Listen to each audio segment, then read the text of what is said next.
এখন আইপ্যাকের কর্ণধার গ্রেপ্তার হয়েছে, এরপরে দেখবেন আইপ্যাকের আরও অন্যান্যরা গ্রেপ্তার হবে, আর তৃণমূল বাঁচতে পারবে না। না, শেষ রক্ষা তো করতে পারলেন না, কারণ আইপ্যাক দপ্তর থেকে ডাকাতি করলেন মমতা ব্যানার্জি। এই কেলেঙ্কারির পরে শেষ পর্যন্ত ইলেকশন চলতে চলতে মমতা ব্যানার্জিকে না পদত্যাগ করতে হয়, মমতা ব্যানার্জিকে না এই রাজ্য ছেড়ে অন্যত্র চলে যেতে হয়। আজকে আমাদের অধিকার পাওয়ার জন্য 10 বছর সুপ্রিম কোর্টে, হাইকোর্ট সহ সুপ্রিম কোর্টে লড়াই করতে হচ্ছে ডিএনএ। এর থেকে আর লজ্জাজনক কি হতে পারে? আমাদের নিজেদের অধিকার আমরা নিজে প্রতিষ্ঠিত করতে পারছি না, এর থেকে অলজ্জার কি হতে পারে? শিক্ষক হিসেবে একজন আমি কি বলতে পারি এর থেকে?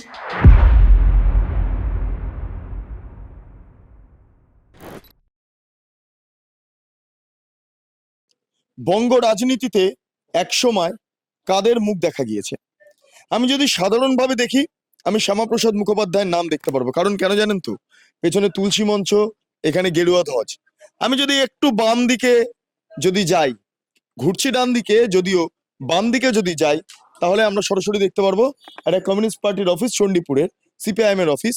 এবং এই কমিউনিস্ট পার্টি সেই সময় চালিয়েছিলেন যারা তাদের মধ্যে বাঙালির নাম খুব ইম্পর্টেন্ট ভাবে উঠে আসে। কারণ এই কমিউনিস্ট পার্টির প্রতিষ্ঠাতার মধ্যে মানবেন্দ্রনাথ রায়ের নাম রয়েছে।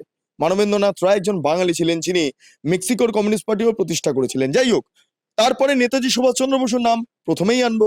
তিনিও বাঙালি, তিনিও গোটা বাংলাকে এবং গোটা ভারতবর্ষকে স্বাধীনতা করার জন্য যে ভূমিকা পালন করেছেন আমরা প্রত্যেকে জানি। আমি এই মুহূর্তে মেদিনীপুরে দাঁড়িয়ে রয়েছি, অবশ্যই নাম উঠে আসবে মাতঙ্গিনী হাজরা, অবশ্যই নাম উঠে আসবে, আমরা দেখতে পারবো ক্ষুদিরাম বসু। মেদিনীপুরে দাঁড়িয়ে আছি যখন, আরেকটা নাম অবশ্যই উঠে আসবে, সেটা হলো তাম্রলিপ্ত জাতীয় সরকার, সতীশ সামন্তের নাম স্বাভাবিকভাবে উঠে আসবে। ফলে বঙ্গ রাজনীতি বা ভারতীয় রাজনীতিতে বাঙালির অবদান ভয়ঙ্কর ছিল। এবং আজকের দিনে দাঁড়িয়ে আমরা কি দেখতে পাচ্ছি জানেন? আজকের দিনে দাঁড়িয়ে দেখতে পাচ্ছি পশ্চিমবঙ্গের রাজনীতি নিয়ন্ত্রণ করছেন বহিরাগতরা। যে মমতা বন্দ্যোপাধ্যায় বারবার বহিরাগত এই তকমা দিয়ে যান প্রত্যেককে, সেই মমতা বন্দ্যোপাধ্যায়ের পার্টি এবং রাজ্যের যে রাজনৈতিক সমীকরণ সেটা নির্ধারণ করছে আইপ্যাক, এবং আইপ্যাক নিয়ন্ত্রণ করছেন প্রতীক জৈন, এই ভিনেশ চান্দ্রেল, যাকে এই মুহূর্তে গ্রেপ্তার করা হয়েছে কয়লা কাণ্ডে। তার পাশাপাশি আগেও যদি আমরা দেখি প্রশান্ত কিশোর, প্রত্যেকেই তারা কিন্তু অবাঙালি। হ্যাঁ, বারবার বলা হয় না যে বাঙালিরা এখানে শেষ হয়ে যাবে বিজেপি এলে, বাঙালি অস্মিতা নিয়ে প্রশ্ন তোলেন, নানা রকম কথা বলেন মুখ্যমন্ত্রী মমতা বন্দ্যোপাধ্যায়, তৃণমূলের সেকেন্ড কমান্ড যিনি রয়েছেন অভিষেক বন্দ্যোপাধ্যায়, কিন্তু তারাই নিয়ন্ত্রিত হচ্ছেন বহিরাগতদের দ্বারা। তার পার্টির সদস্যরাই সাংসদ, এবং সেক্ষেত্রে দাঁড়িয়ে তারাও অবশ্যই বহিরাগত। আমরা গোয়ার প্রাক্তন মুখ্যমন্ত্রীকে এনে এই বাংলা থেকে রাজ্যসভায় পাঠাতে দেখেছি। আমরা দেখেছি ক্রিকেটারদের, যারা বাইরের ক্রিকেটার, তারা মুর্শিদাবাদ মালদায় দাপিয়ে বেড়াচ্ছেন সাংসদে। ফলে এর বাইরে আর কিছু বলার নেই। এবার ঘটনায় আসবো, বাঙালির দ্বারা নিয়ন্ত্রিত হওয়া একটা পার্টি অবশ্যই বাংলার বাইরের লোকজন নিয়ন্ত্রণ করছে, এটা নিয়ে প্রশ্ন বিস্তর। ফলে মুখ্যমন্ত্রী এটা কি সাধে যে বাঙালি এখানে ধূলিসাৎ হয়ে যাবে, বাঙালি শেষ হয়ে যাবে? প্রচুর নেতৃত্বরা রয়েছেন, আমি একটু আপনার কাছে যাব। ধুতি পাঞ্জাবি বাঙালির একটা বিরাট বড় লক্ষণ, এটা কোনো কথাই নেই। রাজ্যের মুখ্যমন্ত্রী মমতা বন্দ্যোপাধ্যায়, ঠিক আছে, তার দল তৃণমূল কংগ্রেস, তার দল চালাচ্ছেন এই মুহূর্তে আইপ্যাক যারা চালাচ্ছেন তারা প্রত্যেকে অবাঙালি। প্রতীক জৈন থেকে শুরু করে, প্রশান্ত কিশোর থেকে শুরু করে, ভিনেশ চান্দ্রেল যাকে গ্রেপ্তার করা হয়েছে সেও অবাঙালি। তাহলে আপনি বলুন যে এই তৃণমূল কংগ্রেস বাঙালি অস্মিতার কথা বলেন, এবং তার পার্টি থেকেও বাঙালি নেই।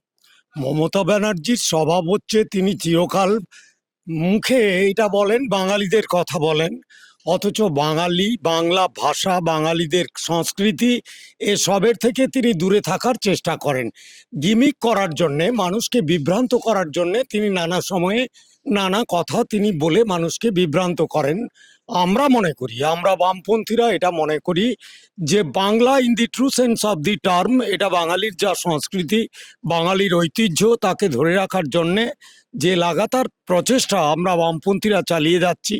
বিশেষত 34 বছরের একটা বামপন্থী সরকার, যখন কিনা প্রত্যন্ত গ্রামের গরিব মানুষের স্বার্থে কাজ করার জন্য তারা সক্রিয় উদ্যোগ গ্রহণ করেছিলেন। আমরা মনে করি আমাদের রাজ্যে একটা আগামী দিনে বাম গণতান্ত্রিক ধর্মনিরপেক্ষ সরকার যদি প্রতিষ্ঠিত হয়, প্রকৃত অর্থে বাংলার যে সুস্থ সম্প্রীতি, সংস্কৃতি, এগুলিকে বজায় রাখা সম্ভব হবে। Otherwise neither BJP nor TMC will be able to maintain that strength এটাই হচ্ছে আমাদের পরিষ্কার কথা। আমি একটু এরা সাধারণ মানুষের যে কথা বলে, একটু কথা বলা যাবে? কথা বলতে আপনি ভয় পান? না। হ্যাঁ, না। পান না? না, কেন ভয় পান না কেন? ভয়ের কি আছে? মারধর খেয়ে যাবেন তো। না না, সে রাস্তায় যদি পরিবেশ- তৃণমূল কংগ্রেসের বিরুদ্ধে কথা বলেন। না, এমন পরিবেশ নেই চণ্ডীপুরে। হ্যাঁ? চণ্ডীপুরে এমনটা পরিবেশ নেই। এই মেদিনীপুর থেকে অজয় মুখোপাধ্যায় রাজ্যের প্রথম মুখ্যমন্ত্রী হন। মেদিনীপুরের মাটি এমন একটা মাটি যেখান থেকে স্বাধীনতা সংগ্রাম হয়েছিল, ঠিক আছে? স্বাধীনতার পতাকাও এই নন্দীগ্রাম থেকে উঠেছিল। সেইখানে দাঁড়িয়ে মমতা বন্দ্যোপাধ্যায় নন্দীগ্রামে 2021-এর পর আর এলেন না। এলেন না কেন? এত রাগ কেন? রাগে হেরে গেলেন বলে? এখন আসবে না আসবে সেটা তার দলের ব্যাপার, আমরা কি বলবো? আচ্ছা। এটা তার দলের ব্যাপার। আমি একটু যাব, যারা বাইক আরোহীরা রয়েছেন একটু কথা বলবো সামান্য। আপনি থাকেন কোথায়? এখানেই? এখানকার চণ্ডীপুরের বাসিন্দা। আচ্ছা, আমি একটা বিষয় জিজ্ঞেস করবো। মমতা বন্দ্যোপাধ্যায় 2021 সালে এসেছিলেন, তিনি এখানে লড়াই করেছেন, আপনারা দেখেওছেন, প্রচুর গাড়ি করে ঘুরে বেরিয়েছেন। এই 2021 সালের পরে হঠাৎ করে মমতা বন্দ্যোপাধ্যায় দেখার মিলছে না, আপনারা পাচ্ছেন না এখানে। তিনি আজকে আসছেন, পাশের একটা জায়গাতে তিনি সভা করবেন, কিন্তু একবারও নন্দীগ্রামে তিনি পা রাখছেন না। এত অভিমান, হেরে গেলেন বলে? হারবে তো অবশ্যই, তৃণমূলের যে দুর্নীতির অবস্থা এ তো হারারই কথা, আর দেখাও হবে না এখানে। কলকাতাতেও হারবে, এটা একদম নিশ্চিত। ভবনপুরে হারবে? একদম একদম 100-100 100 ভবনপুরে হারবে? একদম একদম। আপনি চণ্ডীপুরে বসে ভবনপুরে কথা বলে দিচ্ছেন। আমি তো বললাম একদম হারবে। চণ্ডীপুরে কি হবে? চণ্ডীপুরেও জিতবে আমাদের পীযূষ বাবু, আমাদের একদম জিতবে। কৃষ্ণবাবু আমরাও তো করি, আমরা তো বুথ কর্মী। বুথকর্মী। নন্দীগ্রামে নাকি বা এই সমস্ত জায়গাতে যখন তৃণমূল কংগ্রেস জিতে গেল, পোস্টাল ভায়োলেন্স নাকি ভয়ঙ্কর হয়েছিল। সে তো হয়েছে। হ্যাঁ, কি কি হয়েছিল বলতে পারবেন? কি হয়েছিল এখন সেরকম কিছু নয়, মোটামুটি। বাড়ি ছাড়া কতজন ছিলেন? বাড়ি ছাড়া মানে আমাদের ওদিকের বুথের প্রায় আমাদের 7-8 জন ছিল। 7-8 জন বাড়ি ছাড়া। খুন খামারিও তো হয়েছিল বিভিন্ন জায়গায়, খবর এসেছে তো। হ্যাঁ, খবর আছে, কিন্তু আমাদের ওখানে কিছু হয়নি। ওইখানটা কিছু হয়নি, শুধু বাড়ি ছাড়া ছিলেন অনেকে। আর এবারে সাহস পাচ্ছেন করতে রাজনীতি? হ্যাঁ, আমরা তো করি আমাদের গ্রামে, আমরা বুথে আমরা করি সব। বেশ, যারা সাধারণ মানুষ রয়েছেন তাদের সঙ্গে কথা বলছি। আমি একটা এমন জায়গায় রয়েছি, আমি বারবার বলছিলাম যে এটা সিপিএম পার্টি অফিসের ঠিক বাইরেটা, একটু আপনার কাছে যাব। যে আপনি খাবার খাচ্ছেন, এখন খাবার খেয়ে জাস্ট করলেন, তৃণমূল কংগ্রেস যা করছে এটা হজম হচ্ছে না। মমতা বন্দ্যোপাধ্যায়, যিনি বাঙালি অস্মিতার কথা বলেন, তার পার্টি চালনা করছে আইপ্যাক, যে আইপ্যাকের যারা দায়িত্বে রয়েছেন তারা অবাঙালি। তারা? অবাঙালি। প্রতীক জৈন, প্রশান্ত কিশোর, ভিনেশ চান্দ্রেল। পশ্চিমবঙ্গর যে কালচার কৃষ্টি তার সম্বন্ধে এই পার্টিটারই ধারণা নেই। তারা কি করছে, কি তাদের প্রজেক্ট, কি তাদের আগামী পরিকল্পনা, সেটাই ওরা জানে না। শিক্ষা নেই, স্বাস্থ্য নেই, মেয়েদের নিরাপত্তা নেই, শিক্ষকদের আজকে আপনার যে সম্মান সেটা ভুলুণ্ঠিত। শিক্ষক জাতির মেনে তাদেরকেই আর ওরা মানছে না, তাদেরকে বলছে ঘেউ ঘেউ, তার থেকে মেউ মেউ। আজকে আমাদের অধিকার পাওয়ার জন্য 10 বছর সুপ্রিম কোর্টে, হাইকোর্ট সহ সুপ্রিম কোর্টে লড়াই করতে হচ্ছে দিয়ে নিয়ে। দিয়ে নিয়ে। আপনি সরকারি কর্মচারী? হ্যাঁ, কর্মচারী। এর থেকে আর লজ্জার কি হতে পারে? আমাদের নিজেদের অধিকার আমরা নিজে প্রতিষ্ঠিত করতে পারছি না, এর থেকে অলজ্জার কি হতে পারে? শিক্ষক হিসেবে একজন আমি কি বলতে পারি এর থেকে? এবার কি হবে সেটা মানুষ বলবে। আপনারা কি বলছেন? সরকারি কর্মচারীরা দিয়ে পাচ্ছেন তো নাকি? দিয়ে তো এখনো পর্যন্ত পাইনি, সুপ্রিম কোর্টের রায় হওয়ার পরে এখনো পর্যন্ত পাইনি আমরা। এই যে ডিএ ঘোষণা করে দিল বা ইত্যাদি ইত্যাদি, এত ঘোষণা notification, সুপ্রিম কোর্ট করেছে, তার দায়বদ্ধতা এখন না, সরকার বলে দিল, মমতা বন্দ্যোপাধ্যায় বলে দিয়েছেন। ওনার কালচারটাই এটাই। ও আপনি পাননি এখন? না, এখনো পাইনি। ওখানে উনি বাজেটে 4% দিয়ে ঘোষণা করতেন, সেটাই আমরা এপ্রিলের মাসে দেওয়ার কথা, সেটাই এখন বিল হলো নি, হয়নি। ভয়ঙ্কর বিষয়। যাই হোক, এবার আরেকটা প্রসঙ্গে আসবো, কারণ এখানটা খুব গুরুত্বপূর্ণভাবে উল্লেখ করতেই হচ্ছে। এই যে ভিনেশ চান্দ্রেলকে গ্রেপ্তার করা হয়েছে, ভিনেশ চান্দ্রেলকে গ্রেপ্তার করার নেপথ্যে নানা রকম কারণ সামনে আসছে, তার মধ্যে গুরুত্বপূর্ণ কয়লাকাণ্ড। বেশ, কয়লাকাণ্ডের পরিপ্রেক্ষিতে দাঁড়িয়ে, যেটা গোয়ার ইলেকশনে পয়সা খরচ হয়েছিল, এই কয়লাকাণ্ডের পরিপ্রেক্ষিতে দাঁড়িয়ে আমরা কি দেখতে পাচ্ছি? আমরা ইডি রেড দেখতে পেয়েছিলাম, আইপ্যাকের অফিসে দেখতে পেয়েছিলাম, একই সঙ্গে যে প্রতীক জৈনের যে বাড়ি বা ফ্ল্যাট, সেখানে আমরা ইডিকে তদন্ত করতে আমরা দেখেছি। যাই হোক, তদন্ত প্রক্রিয়া চললো, সমস্ত কিছু হলো। হঠাৎ করে মমতা বন্দ্যোপাধ্যায় তিনি কি করলেন? মমতা বন্দ্যোপাধ্যায় সোজা চলে গেলেন প্রতীক জৈনের বাড়িতে বা আইপ্যাকের অফিসে, গিয়ে সেখান থেকে ফাইলপত্র ইত্যাদি ইত্যাদি গাড়িতে ভরে নিয়ে বেরিয়ে চলে গেলেন। এমন একটা বিষয় সামনে উঠতে শুরু করলো যে মমতা বন্দ্যোপাধ্যায় ফাইল লোপাট করে নিলেন, তথ্য প্রমাণ লোপাট করে নিলেন, ঠিক যেন আরজি করের ক্ষেত্রে হয়েছিল। এটাই তৃণমূলের কালচার হিসাবে অনেকেই বলে থাকেন। যাই হোক, সে বিষয়টা নিয়ে পরে আসছি। এরপরে একটা টেনশন ছিল কি হবে কি হবে। এই মুহূর্তে দাঁড়িয়ে যখন ভিনেশ চান্ডেলকে গ্রেপ্তার করা হলো, সেই মুহূর্তে প্রতীক জৈন যিনি আইপ্যাক কর্তা, তিনি এবার দিল্লির বিভিন্ন নেতার সঙ্গে, দিল্লির বিভিন্ন কর্তাদের সঙ্গে যোগাযোগ করার চেষ্টা করছেন। যোগাযোগ করছেন এই কারণে দাঁড়িয়ে যে আমাকে যাতে গ্রেপ্তার না করা হয়। ভাবুন ভাবুন বাবা, প্র্যাকটিস করুন। এই মুহূর্তে ভিনেশ চান্ডেলের গ্রেপ্তারির পর প্রতীক জৈন অত্যন্ত চাপে পড়ে গিয়েছেন এবং প্রতীক জৈন বারবার চেষ্টা করছেন নিজেকে ব্যালেন্স করার জন্য।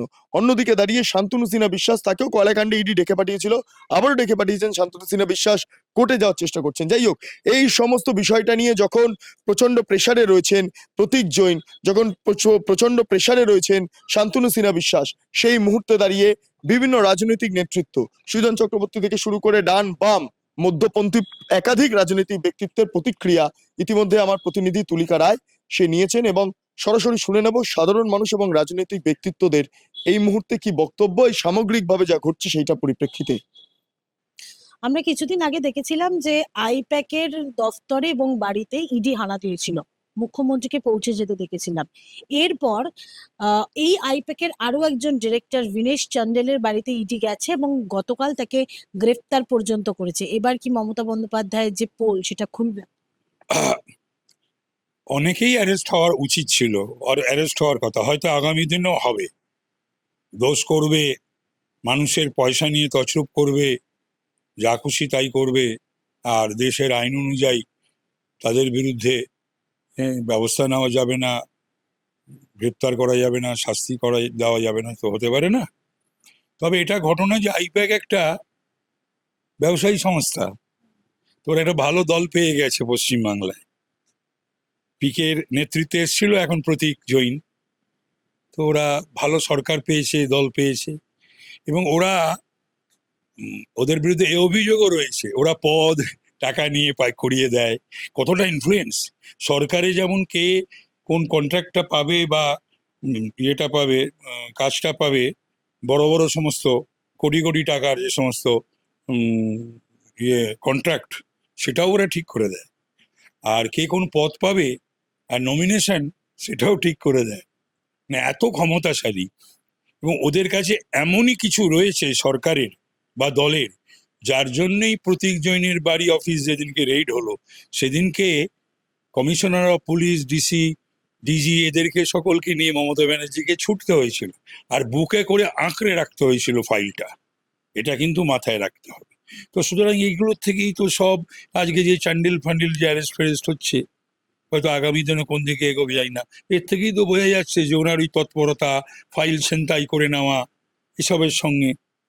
শেষ রক্ষা কি আদৌ করতে পারলেন মুখ্যমন্ত্রী? আমার মনে হয় না, শেষ রক্ষা তো হয় না। পাপ কাজে, অন্যায় কাজে, অপরাধে আর এই জালজোট চুরিতে এগুলো শেষ রক্ষা করা যায় না, কেউ পারেনি পৃথিবীতে কখনো। উনি কি করে করবেন? এখন শোনা যাচ্ছে প্রতীক জৈন তিনি দিল্লিতে বিভিন্ন জায়গায় পালিয়ে বেড়াচ্ছেন। সেটা আমি বলতে পারবো না। তাহলে তার পালিয়ে বেড়ানোর কারণ কি? বা এখনো তো নিজে প্রতীক জৈন কেন পালিয়ে বেড়াবে, বা কেন চান্ডিল অ্যারেস্ট হয়েছে? এখন যাক, বড় বড় উকিলও দাঁড় করাতে পারেন মমতা ব্যানার্জি, বা নিজেও তো গলায় কালো কাপড় জড়িয়ে দাঁড়িয়ে পড়তে পারে। মমতা বন্দ্যোপাধ্যায় কিছুদিন আগে দেখা গিয়েছিল যে আইপ্যাকের বাড়িতে গিয়ে সে বিভিন্ন ফাইল নিয়ে চলে আসে, তারপরে দিল্লি থেকে একজনকে অ্যারেস্ট করা হয়। এবার কি মনে হয় যে মমতা বন্দ্যোপাধ্যায় বাঁচবে? না, আমি এই ব্যাপারে কিছু বলতে পারবো না।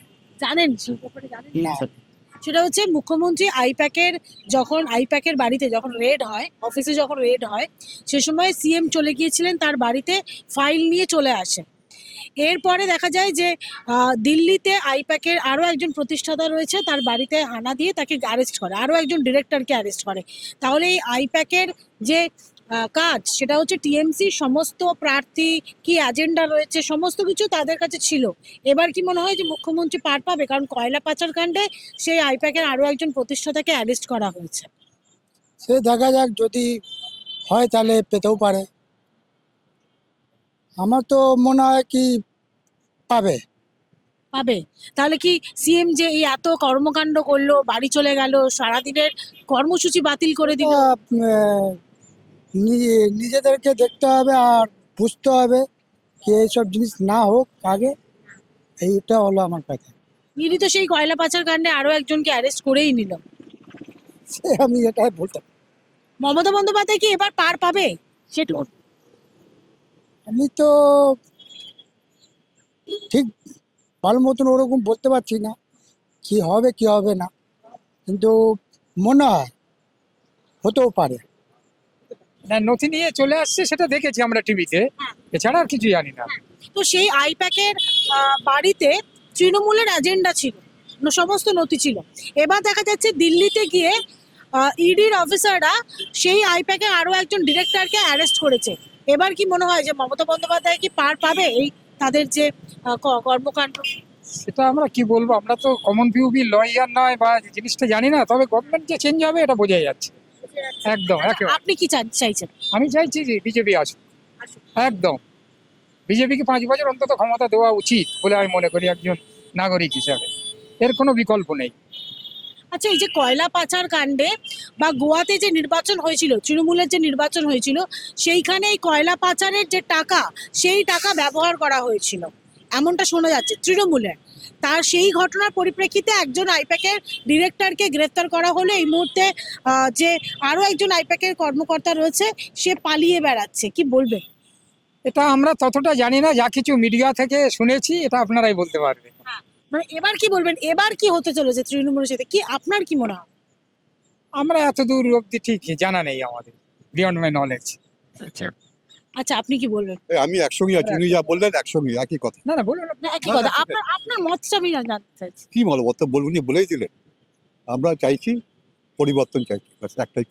আচ্ছা, এই যে মমতা বন্দ্যোপাধ্যায়, তাহলে কি ফাঁস হয়ে যাবে তৃণমূলের সমস্ত কর্মকাণ্ড? সমস্ত কথাটা বলা মুশকিল, অনেক ভিতরে গভীর ব্যাপার, এসব জানি না আমরা, এটা ফট করে বলা উচিত। কিন্তু কয়লা কাণ্ডে গ্রেফতার করা হয়েছে, গোয়ার নির্বাচনে কয়লার যে টাকা সেটা ব্যবহার করা হয়েছিল, সেটা রুখতেই শুনছি, সেগুলো শুনছি, এখন সত্যি কি সত্যি কি ব্যাপার আছে সেগুলো আমি জানি না। না জেনে কিছু রিমার্কস করা উচিত না।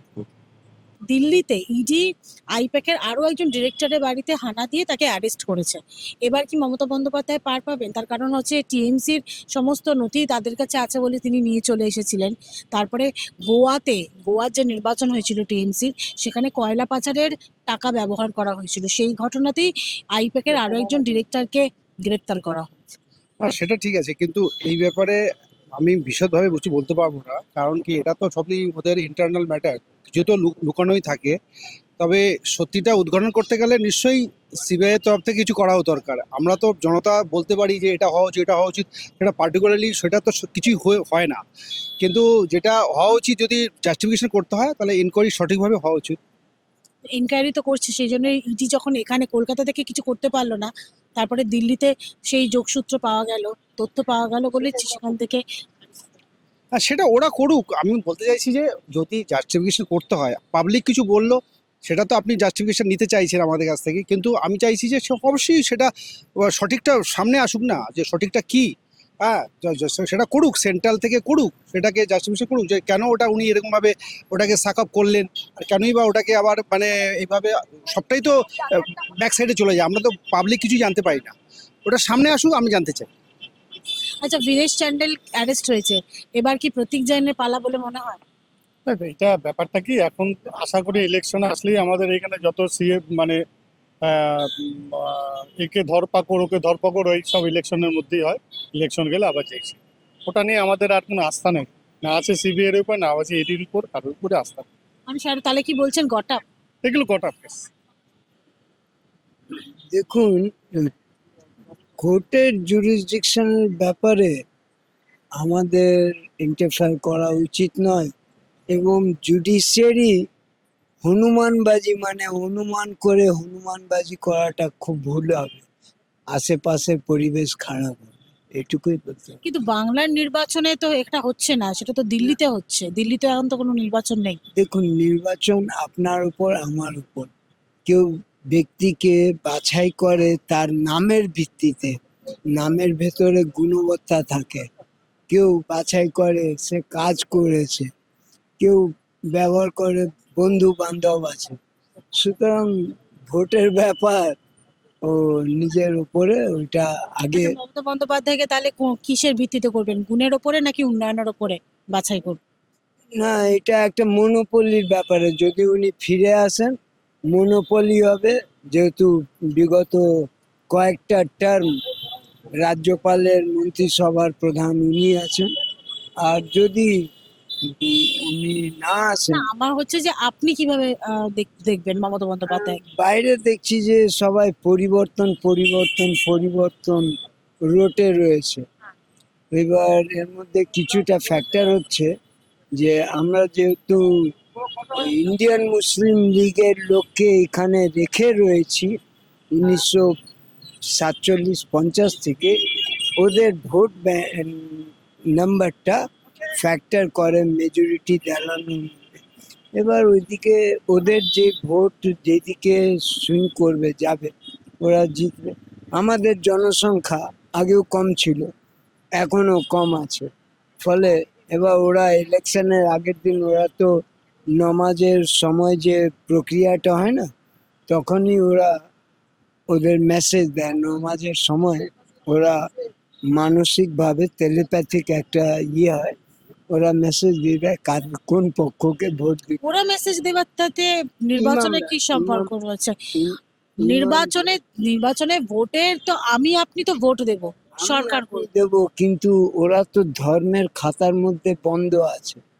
আপনি ওদেরকে দিয়ে কি বাংলা নেই? দেখুন, সেটা তো আপনি টেলিগ্রাফে দেখেননি, ওয়াকফকে দিয়ে হিন্দুস্তান, আপনি সেই জিনিসটা দেখেননি, তখন আপত্তি করেছেন আপনারা কি?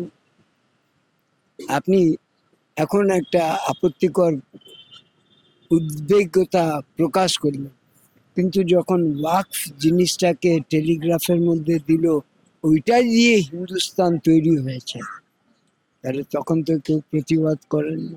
তখন প্রতিবাদ হয়নি বলে কি এখন প্রতিবাদ হবে না?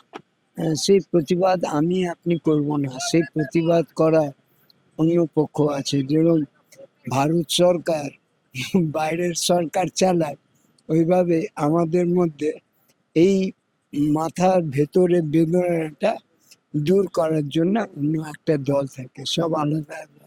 আচ্ছা, যাকে বলে না আতঙ্কবাদী, আসলে আতঙ্কবাদীটা ওই নাক্সাল। এই নাক্সালটা কি, ওরা আইনের বাইরে নয়, ওরা ব্যবস্থাপনার বিরুদ্ধে যারা কাজ করছে তার প্রতিবাদীরা হয়ে যাচ্ছে নাক্সাল। নাক্সাল খারাপ জিনিস নয়, সমাজেরই লোক, সমাজের জন্যই আছে। আচ্ছা, আমার শেষ প্রশ্ন সেটা হচ্ছে, নির্বাচন তো বাংলায় হচ্ছে, দিল্লিতে হচ্ছে না। দিল্লি থেকেই ইডির অফিসাররা এই আরো একজন ডিরেক্টরকে অ্যারেস্ট করছে। ইলেকশনের সময় এটা হওয়া উচিত নয়, কোড অফ কন্ডাক্ট যেটা। দিল্লিতে তো ইলেকশন হচ্ছে না। না, সেটা এখানেও হচ্ছে না, মানে এখানে হচ্ছে তো, এখানে ইডির ওই পার্টির উপরে যেন কোনো ইয়ে না হয়, এখানে সেটা বন্ধ থাকে। ইডি তো কেন্দ্রীয় এজেন্সি, হ্যাঁ, তো সেটাই তো তারা বলছি তো তাদের তদন্ত করতেই পারে। না, সেটা ইলেকশন হ্যাম্পার হবে, এফেক্ট কেন হ্যাম্পার হবে বলছেন? কোড অফ কন্ডাক্ট তো তারা করছে না, এই কেন্দ্র এজেন্সি, তারা তাদের তদন্ত করতে পারে। প্রধানমন্ত্রী যে রাষ্ট্রপতির যে মন্ত্রিসভার সদস্যরা, ওদেরও কিন্তু এই র্যালিতে ভাষণ দেওয়া উচিত না, কারণ কোড অফ কন্ডাক্ট ওদের জন্য। তার পার্টি কিন্তু কন্টেস্ট করছে এখানে, সুতরাং ওরাও ভুল করছে।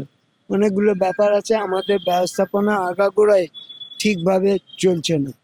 1961 ওখান থেকে এই যে আমাদের দলের মধ্যে ভাঙন ধরে প্রতিবাদী হয়ে গেল।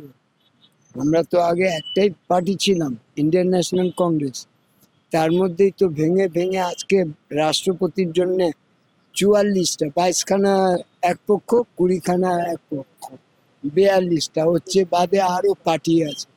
তো এতগুলো কেন্দ্র পার্টি নিয়ে রাষ্ট্রপতির সরকার চালায়। গত কয়েক মাস আগে আমরা দেখেছিলাম যে আইপ্যাকের দপ্তরে ইডি পৌঁছে গিয়েছিল এবং সেখান থেকে মমতা বন্দ্যোপাধ্যায় সেই ফাইল নিয়ে তিনি চলে যান। এরপর দেখা যায় দিল্লিতে ইডির যে ইডি রয়েছে তারা কিন্তু আইপ্যাকের যে আরেকজন ডিরেক্টর রয়েছে তার বাড়িতে হানা দেয় এবং গ্রেফতার করে। এবার কি মমতা বন্দ্যোপাধ্যায় পালাবেন, কি মনে হয়? দেখুন, বিষয় হচ্ছে যে কয়লা কেলেঙ্কারির সাথে পুরোপুরি তৃণমূল কংগ্রেস জড়িত আছে এ প্রমাণ আগেই হয়ে গেছে।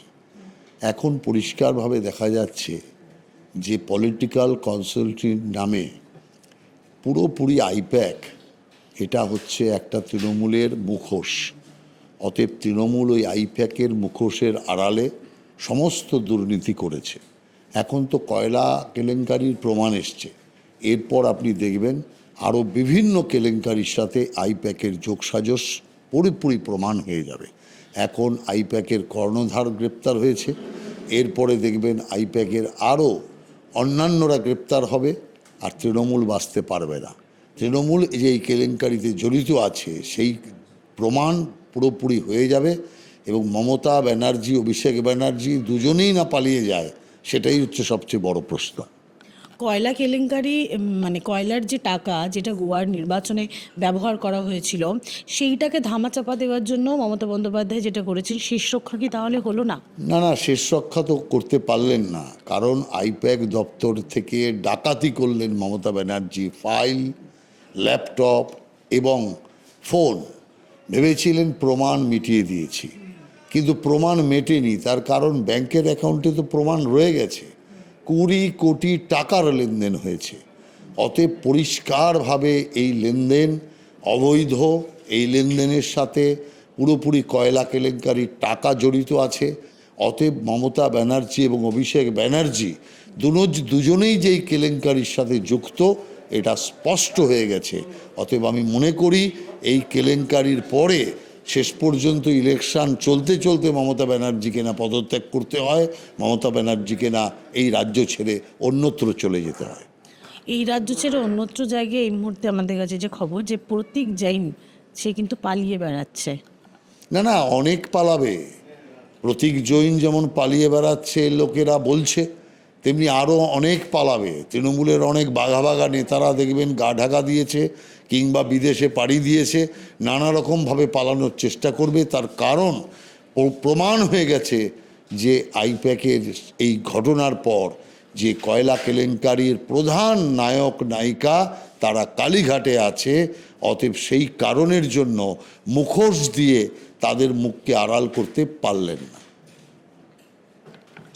বা তিনি যোগাযোগ করছেন একটাই কারণে, যে তাকে যেরকমভাবে তার ডেপুটিকে ধরা হয়েছে তিনি যেন কোনোভাবে রিয়াদ পেয়ে যান, মানে তার মস্তিষ্কে একটা প্রেশার রয়েছে। কিন্তু ধরে শোনা যাচ্ছে যে প্রতীক জৈন আইপ্যাকের যে মাথা, সে নাকি দিল্লিতে নানান যোগাযোগের মধ্যে আছে। কেন? কারণ তার সেকেন্ড ম্যানকে ধরেছে তো কয়লা পাচার, তাতে ইত্যাদি হাওলা, না বোঝার কোনো কারণ নেই তো। কিন্তু তার অ্যাকাউন্টে টাকা এসছে, এইরকম বাকি যার অ্যাকাউন্টে টাকা গেছে তাদের সবাইকে তো ধরা উচিত, এবং যার অ্যাকাউন্টে যায়নি বেনামে গেছে সেক্ষেত্রেও তো ধরা উচিত, যাতে পার পাওয়া যায়। সেই কারণে প্রতীক জৈন দিল্লিতে নানান রকম ছলাবলা করছেন, চেষ্টা করছেন। কিন্তু এক্ষেত্রেও তার সবচাইতে বড় সহায় নিশ্চয়ই তৃণমূলের নেতারা, যাদের হয়ে প্রতীক জৈনরা কাজ করেছেন। নিশ্চয়ই তাদের বাঁচাবার জন্য মমতা ব্যানার্জি যেমন রাজীব কুমারকে বাঁচাবার জন্য রাস্তায় নেমেছিলেন, নিশ্চয়ই মমতা অভিষেক তাদের জন্য রাস্তায় নামাটাই তো স্বাভাবিক। এই কয়লাকাণ্ডে আরেকজনকে ডাকা হয়েছিল, ইডি ডেকেছিল, কিন্তু তিনি যাননি। তিনি শান্তনু সিনহা বিশ্বাস, পুলিশ অফিসার, মমতা বন্দ্যোপাধ্যায় অত্যন্ত ঘনিষ্ঠ। তিনি হাইকোর্টে যাচ্ছেন, তিনি চেষ্টা করছেন যাতে কেসটাকে ঘুরিয়ে দেওয়া যায়। তবে ইডি আবার তাকে সমন করেছে কয়লাকাণ্ডে একাধিক পুলিশ অফিসার এবং অন্য বিভিন্ন এইরকম প্রশাসনিক কর্তাদের ডাকা হয়েছে। তারা রেহাই পাওয়ার জন্য কোর্টে যেতে চাইছেন। কোর্টে গিয়ে তারা রেহাই পেতে চাইবেন, যেমন করে তৃণমূলের নেতারা হাসপাতালে শুয়ে থেকে রেহাই পাওয়ার ব্যবস্থা করতেন। কিন্তু অপরাধী সে পুলিশের অফিসার হোক আর সিভিলের অফিসার হোক, কয়লাকাণ্ডে অথবা এরকম নানান অপরাধে যারা যুক্ত রয়েছে, তারা কেউ যাতে ছাড় না পায়, তাদের ছাড় দেবার জন্য যেন দিদিমদি সেটিংয়ের গল্পটা বেশিক্ষণ না চলে, এটা আমাদের স্পষ্ট হওয়া উচিত। আসলে মমতার যা অপরাধ, সে অপরাধ তো সব দিল্লি জানে, ধামাচাপা দিয়ে রেখেছে কেন? এই ভিনেশ নাকি গ্রেপ্তার হওয়ার পর এখন অনেকগুলো প্রশ্ন আসছে, পিছনে কোন কোন অফিসার আছেন, কাদের ইনভলভমেন্ট আছে, এটা স্পষ্ট হওয়া উচিত। পরিপূর্ণ তদন্ত জরুরি। আমরা শুনলাম, প্রত্যেকের বক্তব্য শুনলাম, প্রত্যেকের বিষয়ে আমরা জানতে শুরু করলাম। দুটি পয়েন্ট খুব ইম্পর্টেন্ট ভাবে উঠে আসছে। যে তৃণমূল কংগ্রেস বাঙালি অস্মিতার পক্ষে সওয়াল করেন, বাঙালি অস্মিতার কথা বলেন, বাংলা বাঙালি করে যান, খাদ্যাভ্যাসে পরিবর্তন ঘটাবে বিজেপি এলে, এই একটা ন্যারেটিভ ছড়ানোর চেষ্টা করে, সেই তৃণমূল কংগ্রেসের যারা নেতৃত্বে রয়েছেন, সেই নেতৃত্ব যে টিমটাকে হায়ার করেছেন, সেই টিমটার নাম হচ্ছে আইপ্যাক, এবং আইপ্যাক নিয়ন্ত্রিত হচ্ছে অবাঙালিদের দ্বারা। প্রথম এই পয়েন্ট যখন উঠে আসছে, দ্বিতীয় পয়েন্ট, তাদের মধ্যে একজনকে ইতিমধ্যে গ্রেপ্তার করেছে ইডি কয়লাকাণ্ডে। তো কি হবে? আইপ্যাকের কর্তা প্রতীক জৈন এখন ভাবা প্র্যাকটিস করছেন কি করে বাঁচা যায়, কি করে বাঁচা যায়, কি করতে হবে। যাই হোক, এই সমস্তগুলো যখন চলছে, সেই মুহূর্তে দাঁড়িয়ে শান্তনু সিনহা বিশ্বাস, মমতা বন্দ্যোপাধ্যায় অত্যন্ত প্রিয় পুলিশ নেতাও অবশ্যই, তো তাকেও কয়লাকাণ্ডে ইতিমধ্যে ইডি ডেকে পাঠিয়েছে, এবং সেক্ষেত্রে দাঁড়িয়ে তিনি ইডির কাছে না যাওয়ার জন্য নানা রকম কৌশল অবলম্বন করছেন। সবটা মিলিয়ে অত্যন্ত বিপদে পড়ে গিয়েছেন মমতা বন্দ্যোপাধ্যায়, অভিষেক বন্দ্যোপাধ্যায়, আইপ্যাক, তার পাশাপাশি তৃণমূল কর্মী সমর্থকরা, এবং এর ফল হয়তো ভোগ করতে হতে পারে 2026-এর বিধানসভা নির্বাচনে। যাই হোক, কে ক্ষমতায় আসবে না আসবে, কি প্রত্যাবর্তন হবে না পরিবর্তন হবে, প্রত্যেক কটা আলাদা বিষয়। তবে রাজনীতির ক্ষেত্রে নানা সম্ভাবনা দানা বাঁধে। এক্ষেত্রে দাঁড়িয়ে নতুন সম্ভাবনা শুরু হলো ভিনেশ চান্দ্রেলের গ্রেপ্তারি নিয়ে। কাজেই এই মুহূর্তে প্রতীক জৈন তিনি কি করবেন, তার কি করণীয়, তিনি কি সমস্ত বিষয়টা উগড়ে দেবেন? কয়লাকাণ্ডের টাকা কি আদৌ গোয়া নির্বাচনে ব্যবহার হয়েছিল, কত টাকা ব্যবহার হয়েছিল, কি হয়েছিল না হয়েছিল, কি করে কয়লা পাচার হয়েছে, ইত্যাদি ইত্যাদি। এবং সবচেয়ে বড় বিষয়, এই কয়লাকাণ্ডের পরিপ্রেক্ষিতে দাঁড়িয়ে আইপ্যাক যখন যুক্ত, তাহলে অবশ্যই তৃণমূল কংগ্রেস যুক্ত। তাহলে তৃণমূল কংগ্রেসের কোন নেতা, কোন মন্ত্রী এই কয়লাকাণ্ডের সঙ্গে যুক্ত, সেটাও কি এবার বেরিয়ে আসবে? অবশেষে কি কয়লা চোর বলে যে স্লোগানটা উঠছিল, এবার কি কার্যত সেটা বাস্তবায়িত হতে চলেছে তৃণমূলের বিরুদ্ধে? সেটাই এখন সবচেয়ে বড় প্রশ্ন। আপনাদের মতামত অবশ্যই কমেন্ট সেকশনে জানান। আপনারা এতক্ষণ ধরে দেখছিলেন বেঙ্গল লিবার্টি। চ্যানেলটা অবশ্যই ভালো লাগলে লাইক করুন, সাবস্ক্রাইব করুন, শেয়ার করুন, বেল আইকন ক্লিক করুন www.bengalliberty.com। সেখানে ক্লিক করুন, সমস্ত খবর আপনাদের জন্য সাজানো রয়েছে। স্বাধীন, কাঁচিন এবং গেরিলা সাংবাদিকতার পাশে দাঁড়ান। অসংখ্য ধন্যবাদ।